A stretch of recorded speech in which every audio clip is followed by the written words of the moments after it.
This is a direct attack. I always say tariffs is the most beautiful word to me in the dictionary. Donald Trump, who changes his mind. Enquanto você assiste esse vídeo, uma guerra silenciosa já começou. Ela não envolve nenhuma bomba, ainda, mas ela já está redesenhando como o mundo funciona. O que pode parecer uma disputa comercial entre os Estados Unidos e a China, na verdade é um precedente de uma transformação global sem precedentes. Meu nome é Manuel Horta, seja bem-vindo ao meu canal. Aqui nós vamos falar sobre marketing, posicionamento, negócios e finanças. E claro, tudo isso precisa estar atualizado com a geopolítica. Então, acompanhe esse vídeo que é muito importante para o cenário atual. Em abril de 2025, Donald Trump anunciou tarifas de até 104% contra os chineses. A justificativa seria que os chineses estão cometendo práticas comerciais desleais, principalmente roubando propriedade intelectual e ameaçando a indústria americana. Mas o que está por trás disso tudo é bem maior. É o medo de perder o domínio global. A China, por outro lado, nega as acusações e afirma que os Estados Unidos estão tentando conter o seu crescimento. Para Pequim, as tarifas são um instrumento de guerra econômica, e a resposta veio com mais tarifas, resultando em taxas que vão proibir futuramente os mercados americanos e chineses de fazerem negócio. President Trump's tariff policies have begun the process of reorienting our international economic relations. Os Estados Unidos foram um berço da industrialização moderna. Mas nas últimas 4 décadas, muitas fábricas migraram para a Ásia. Make the United States into a manufacturing powerhouse like it used to be many years ago. A maioria das fábricas estão concentradas no Sudeste Asiático, fazendo com que a China tenha um pátio fabril gigantesco. Hoje ela opera fábricas em regime quase militar, 24 horas por dia, 7 dias por semana, em produção de drones, mísseis, navios, munições, tecnologia.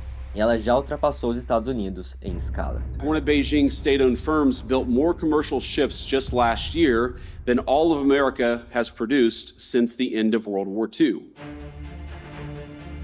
A nova Rota da Seda é o maior projeto de infraestrutura global da história. Mais de 150 países já firmaram acordos com a China. São obras de portos, rodovias, ferrovias e redes de energia. Tá percebendo que isso são infraestruturas básicas e de extrema importância para os países? E quem está comandando tudo isso e financiando é a China. Estima-se que o investimento total supere $1 trilhão. Vários países parceiros já estão endividados com a China, o que aumenta ainda mais a sua influência política sobre essas regiões. Se você entende um pouco de economia e de contratos, você vai entender que um contrato muito bem escrito e dívida faz com que a pessoa endividada ou a empresa seja praticamente um escravo da quem deve. E isso não tem um juiz ou uma instituição que proteja esses acordos. São acordos feitos entre países, ou seja, azedou o caqui, praticamente pode ser uma guerra ou um bloqueio comercial como que está acontecendo agora. Tarifas exacerbadas até que se escale para algo físico.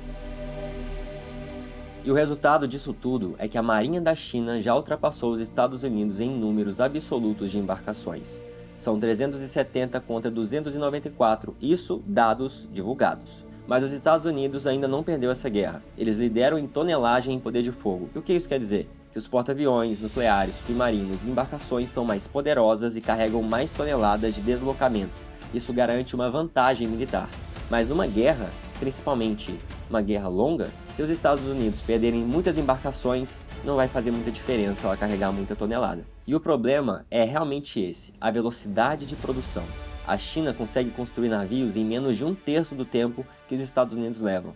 Isso preocupa demais os estrategistas americanos. Se uma guerra prolongada acontecer, a quantidade vai superar a qualidade. Nós temos exemplos práticos da Ucrânia contra a Rússia. A Ucrânia, praticamente sem nenhuma marinha, conseguiu destruir 20% da frota russa, somente usando drones e pequenas tecnologias, destruindo um por um. Por isso que é tão perigoso o avanço chinês nessa produção exacerbada contra os Estados Unidos com uma limitação de produção interna. O Trump está vendo na guerra comercial uma preparação para um cenário maior, uma forma de fortalecer a indústria, estimular empregos e remilitarizar a economia americana, ao mesmo tempo que pressiona aliados da OTAN a aumentarem seus gastos na defesa. O maior orçamento vinha principalmente dos Estados Unidos, e isso era uma dor muito grande para o Trump, e ele está pressionando muito a OTAN para mudar esse cenário. Ao mesmo tempo, os Estados Unidos sempre atacam em diversas frentes. Isso se dá principalmente pelo interesse em controlar áreas estratégicas como a Groenlândia, que pode se tornar uma nova rota comercial no degelo do Ártico. A Guerra Fria moderna não é só ideologia, é uma questão logística. Quem controlar as rotas de comércio, seja a rota da seda, seja a rota nova do degelo do Ártico, seja a rota do Panamá, vai ter influência global. As tarifas afetam toda a cadeia de suprimentos global, interferindo diretamente nos custos de produção, logística e consumo.